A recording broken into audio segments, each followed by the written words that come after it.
স্মৃতি cartoon house. আজকের গল্পটি আমাদের পাঠিয়েছে দুর্গাপুর থেকে সুস্মিতা দেবনাথ। স্মৃতি কার্টুন হাউস টিমের পক্ষ থেকে সুস্মিতাকে জানাই অসংখ্য ধন্যবাদ। প্রয়োজনে গল্পে কিছু ছোট পরিবর্তন করতে হয়েছে, তার জন্য আমরা ক্ষমা প্রার্থী।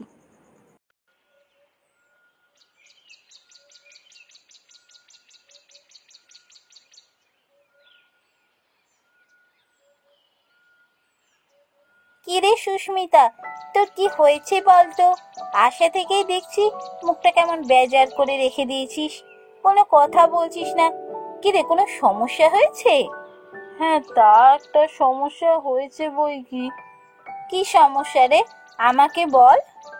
আরে তুই তো জানিস মায়ের শরীরটা ভালো নেই, অনেক ডাক্তার দেখানো হচ্ছে, কিন্তু মা সুস্থ হচ্ছেই না।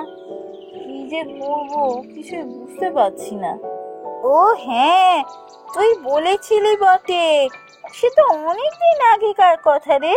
কাকিমার শরীর ভালো নেই। কাকিমা এখনো অসুস্থ? হ্যাঁ রে, এখানকার সমস্ত বড় বড় ডাক্তার দেখানো হয়ে গেছে, কেউ ধরতে পারছে না। এখন কার কাছে নিয়ে যাওয়া হবে তাই তো বুঝতে পারছি না। আচ্ছা সুস্মিতা, তুই ডাক্তার সম্রাট হালদারের নাম শুনেছিস? কি বললি? ডাক্তার সম্রাট হালদার? নামটা শোনা শোনা লাগছে বটে। হ্যাঁ, মনে হচ্ছে খবরই শুনেছিলাম, ওই কোনো একটা অসুখের ওষুধ তৈরি করেছিলেন উনি। হ্যাঁ ঠিকই শুনেছিস, ডাক্তার কাকু আমার বাবার বন্ধু হয়। আমি বলি কি, তুই একবার কাকিমাকে ডাক্তার কাকুর কাছে নিয়ে যা। ডাক্তার কাকু একেবারে ধন্বন্তরী, কাকিমা নিশ্চয়ই সুস্থ হয়ে উঠবেন। তুই বললে আমি তোর একটা অ্যাপয়েন্টমেন্টের ব্যবস্থা করে দিতে পারবো। ভালো কথা বলেছিস তো। হ্যাঁ রে, একটা অ্যাপয়েন্টমেন্টের ব্যবস্থা করে দে না, মাকে নিয়ে ওনার কাছেই একবার যাই।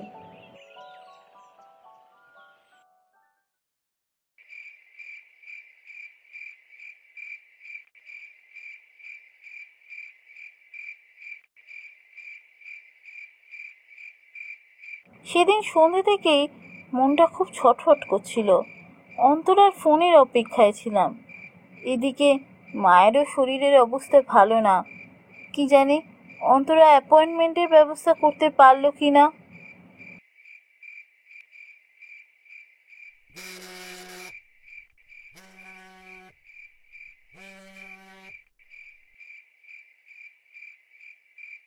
হ্যাঁ রে বল, তোর ফোনের অপেক্ষাতেই ছিলাম। শোন, তোর কথা আমি ডাক্তার কাকুকে বলেছি। ডাক্তার কাকু কাল সন্ধ্যে 7টা নাগাদ চেম্বারে যেতে বলেছে। আমি তোকে অ্যাড্রেসটা টেক্সট করে দিচ্ছি। হ্যাঁ,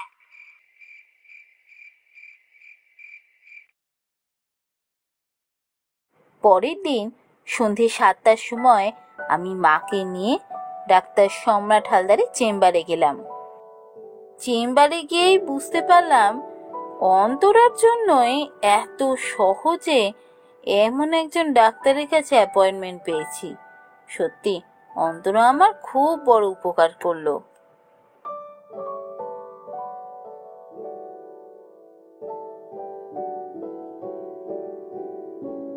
ডাক্তারের কাছে গিয়ে মা তার সমস্ত সমস্যার কথা বলল। ডাক্তারবাবু মাকে চেক আপ করে জানালেন যে মাকে ইমিডিয়েট নার্সিংহোমে ভর্তি করার দরকার।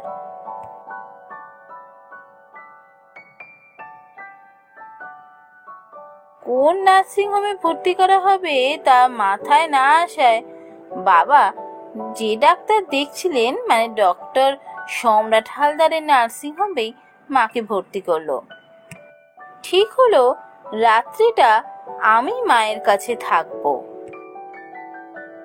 আজ সকাল থেকেই আমি নার্সিংহোমেই আছি, কিন্তু সকালে নার্সিংহোমের রূপ আর রাতে নার্সিংহোমের রূপের মধ্যে অনেক পার্থক্য।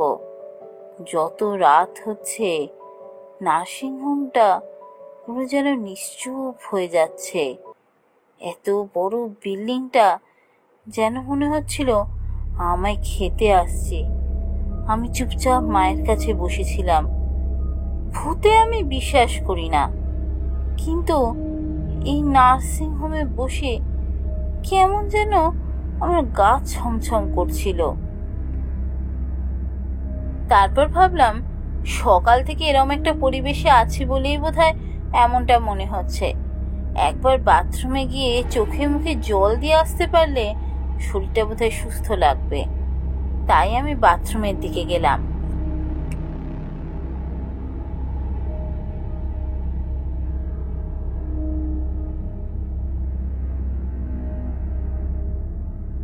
বাথরুমে গিয়ে আয়নার সামনে দাঁড়িয়ে আমি নিজেকে খানিকক্ষণ দেখলাম। সত্যি কি বিধ্বস্ত লাগছে। সারাটা দিনের ধকল মুখে ফুটে উঠেছে।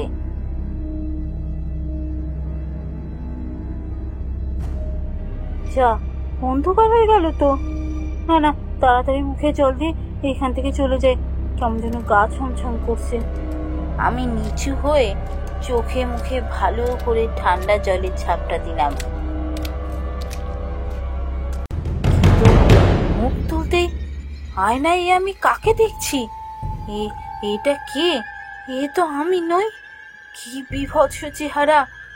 আয়নায় এ কার ছবি ফুটে উঠল?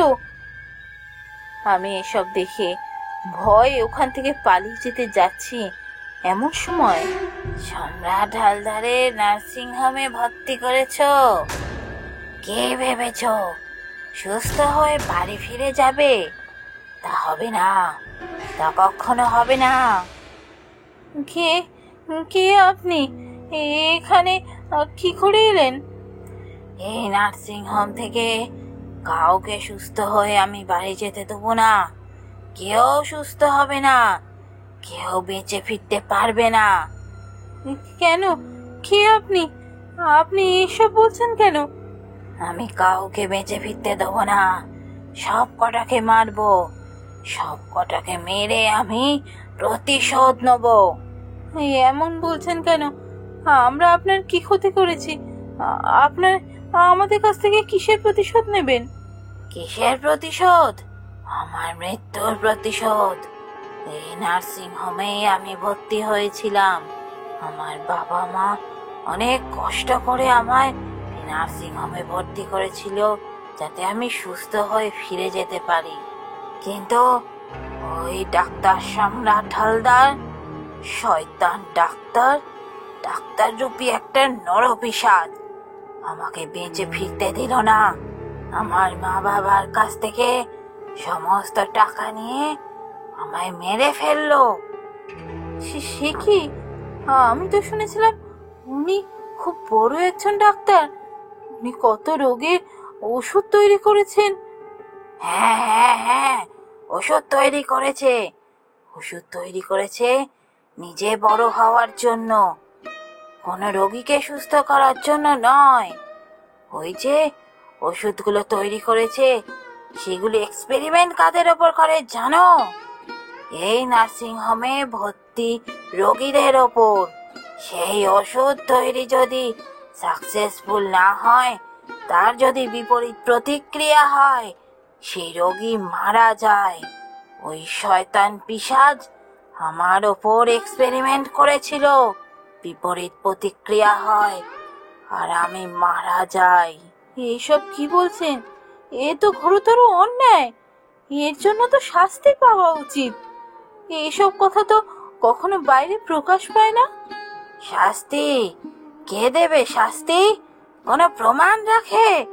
ওই পিশাচটা কোনো প্রমাণ রাখে না। কেউ পারবে না ওই শয়তানটাকে শাস্তি দিতে। আমি শাস্তি দেবো ওই শয়তানকে। ওর নার্সিং হোমের কোনো রোগীকে আমি সুস্থ হয়ে ফিরতে দেব না। ও নার্সিং হোম বন্ধ করে ছাড়বো আমি। না না, এমন করবেন না। রোগীদের তো কোনো দোষ নেই, দোষ তো ডাক্তারের। আপনি রোগীদেরকে মেরে কেন প্রতিশোধ নেবেন? কারণ ওকে শাস্তি দেওয়ার আর কোনো উপায় নেই। এই নার্সিং হোম বন্ধ হলে তবেই ওকে সঠিক শাস্তি দিতে পারবো। না না, আপনি দয়া করে এমন কাজ করবেন না। আমি কথা দিচ্ছি ওই ডাক্তার শাস্তি পাবে। আমি প্রমাণ জোগাড় করব। ডাক্তার নিজেই স্বীকার করবে সে কি অপরাধ করেছে। আমাকে কটা দিন সময় দিন। আমার মা খুব অসুস্থ। মা সুস্থ হয়ে যাক, তারপর আমি নিশ্চয়ই ডাক্তারকে শাস্তি দেবো। ঠিক আছে, আমি 1 মাস তোমায় সময় দিলাম। তার মধ্যে যদি ডাক্তার শাস্তি না পায়, তাহলে তুমি, তোমার মা, কেউ বাঁচবে না। এ কথা মনে রেখো।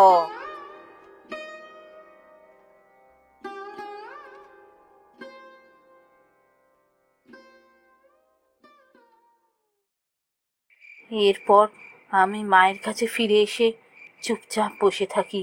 মাথাটা যেন ভন ভন করছে। এতক্ষণ ধরে সব কি শুনলাম? স্বনামধন্য ডাক্তার সম্রাট হালদার আসলে একটা খুনি? নিজের রোগীদের ওপর নতুন ওষুধ এক্সপেরিমেন্ট করে তাদের মেরে ফেলে? আমি মনে মনে ভাবতে লাগলাম কি উপায় এই ডাক্তারকে শাস্তি দেওয়া যায়, কিন্তু কিছুই যেন মাথায় আসছিল না। আমি বসে বসে ভাবতে লাগলাম ওই ডাক্তারকে কিভাবে আমি শাস্তি দেওয়াবো, কিভাবে আমি প্রমাণ জোগাড় করব যে ওই ডাক্তার রোগীদের ওপর নতুন ওষুধ এক্সপেরিমেন্ট করে তাদের মেরে ফেলে।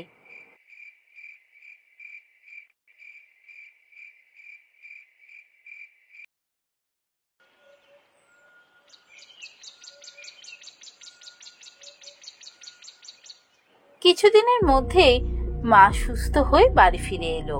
সেই দিন রাতের ঘটনা আমি কাউকে কিচ্ছু জানাইনি।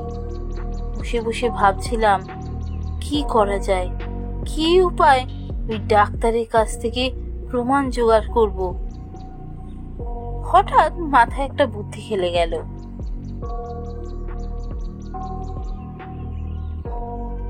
হ্যালো ডাক্তার কাকু, আমি সুস্মিতা বলছি। ও সুস্মিতা, হ্যাঁ বলো। তোমার মা কেমন আছেন? ওষুধগুলো ঠিকঠাক দিচ্ছ তো? না না ডাক্তার কাকু, মায়ের কিছু হয়নি, মা সুস্থই আছে। আসলে অন্তরার কাছ থেকে জানতে পারলাম কালকে আপনার জন্মদিন, তাই মা বলছিল যদি আপনি একটু সময় করে কাল আসতে পারেন, মা আপনাকে একটু রান্না করে খাওয়াতে চায়। ও হো হো হো, আচ্ছা আচ্ছা, ঠিক আছে, কিন্তু কাল তো আমার হবে না। আমি রবিবার সময় করে একটু চেষ্টা করতে পারি। ঠিক আছে, তাহলে আপনি রবিবার সন্ধে নাগাদ চলে আসুন। আচ্ছা আচ্ছা, তাই হবে। রবিবার আমি সন্ধে নাগাদ যাবো, কেমন?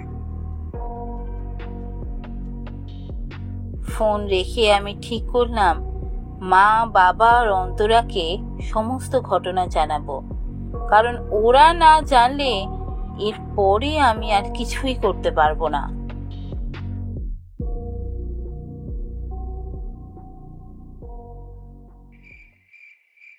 দেখতে দেখতে রবিবার এসে গেল। আমরা সবাই পরিকল্পনা মতো একেবারে প্রস্তুত। সন্ধে 7টা নাগাদ বাড়ির কলিং বেলটা বেজে উঠল।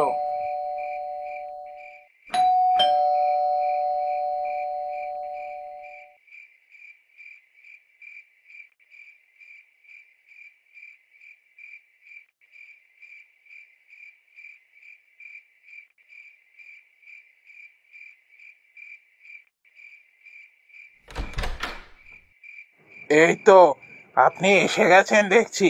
আসুন আসুন, ভেতরে আসুন। কি সৌভাগ্য আমার, আপনার মতো একজন স্বনামধন্য ডাক্তার আমার বাড়িতে পায়ের ধুলো দিয়েছেন। আসুন আসুন।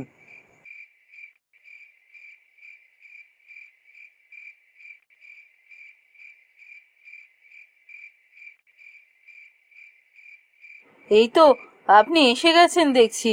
আসুন আসুন, বসুন। আপনি যে আমাদের নিমন্ত্রণ গ্রহণ করবেন আমরা ভাবতেই পারিনি। না না, সুস্মিতা আমার মেয়ের মতো। ও বলল যখন, ওর কথা না মেনে কি থাকতে পারি? তাই এলাম।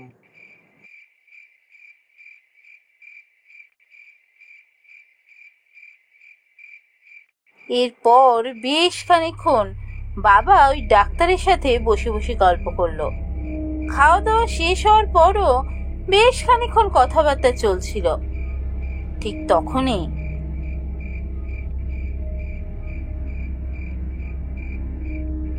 এই রে, কারেন্ট চলে গেল মনে হচ্ছে। আপনি একটু বসুন, এখানেই বসুন ডাক্তারবাবু। আমি দেখে একটু মোমবাতি টোমবাতি নিয়ে আসছি।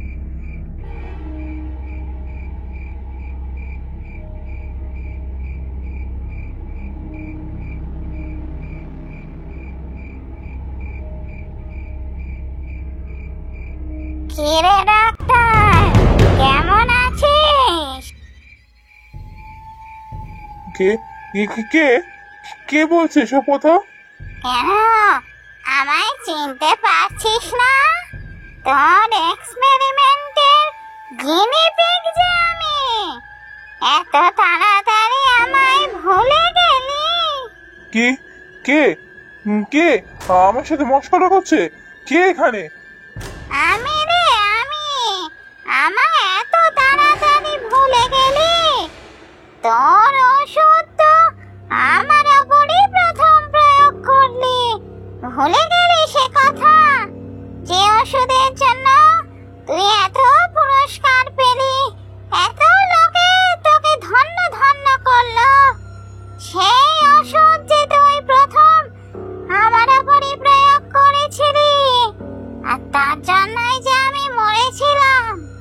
ভুলে গেলি এসব কথা? না না, মিথ্যে, এসব মিথ্যে। আমি এমন কাজ করিনি। মিথ্যে কথা বলিস না ডাক্তার, এখনো সময় আছে। সব স্বীকার কর, সত্যি স্বীকার করে নে। এমন অনেককে তুই মেরেছিস, আমি সব জানি। সত্যি যদি স্বীকার না করিস, আজই হবে তোর শেষ রাত্রি। আমি তোকে মেরে শেষ করে দেব। তুই আগে স্বীকার কর, তুই কি অপরাধ করেছিস? ওরে বাবা, ভূত, ভূত! আমাকে মেরো না, আমাকে মেরো না। মারবো না, কিন্তু একটা শর্তে। আগে সব সত্যি স্বীকার কর, নাহলে তোকে এখনই গলা টিপে মেরে ফেলবো আমি। না না, আমায় মেরো না। আমি স্বীকার করছি, আমি স্বীকার করছি। আমি যে সমস্ত ওষুধ নিয়ে গবেষণা করি, সেই সমস্ত ওষুধ প্রথম আমি আমার রোগীদের ওপরই প্রয়োগ করি। কারণ মানুষের ওপর প্রয়োগ করলে তার ফলাফল সব থেকে ভালো বোঝা যায়। তাই আমি রোগীদের ওপরই তাদের অজান্তে সেই সমস্ত ওষুধ প্রয়োগ করি। এর ফলে অনেক রোগী মারাও গেছে। আমাকে মেরো না, আমাকে মেরো না।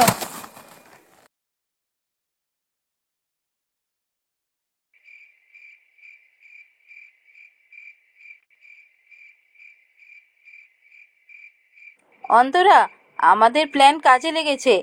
ডাক্তার স্বীকারোক্তি দিয়ে অজ্ঞান হয়ে পড়ে গেছে।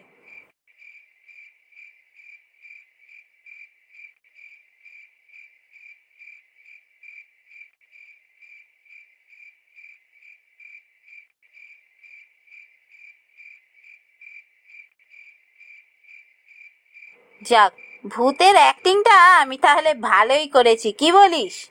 তার বলতে, অন্তরা যা অ্যাক্টিং করলি।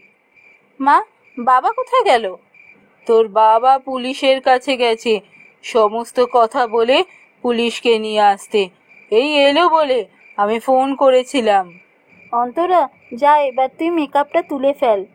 হ্যাঁ, আমিও ওই সবুজ কাপড়ে মোড়া টেবিলটা ওখান থেকে সরিয়ে ফেলি।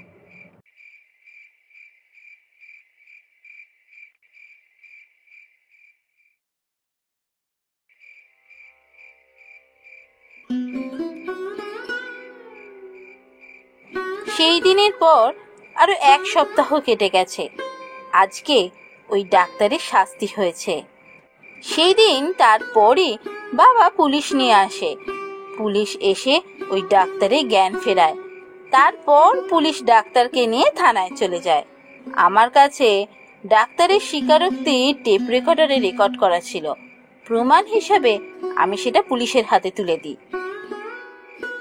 আজকে মনটা সত্যি খুব শান্ত লাগছে। একটা বড় অপরাধীকে আমি ধরিয়ে দিতে পেরেছি। অনেকের সাথে হওয়া অপরাধের বদলা নিতে পেরেছি। অনেক রোগীরই হয়তো পরিবার আজকে ডাক্তারের এই খবর শুনে শান্তি পেয়েছে। সুস্মিতা, তোমায় অসংখ্য ধন্যবাদ, তুমি তোমার কথা রেখেছো।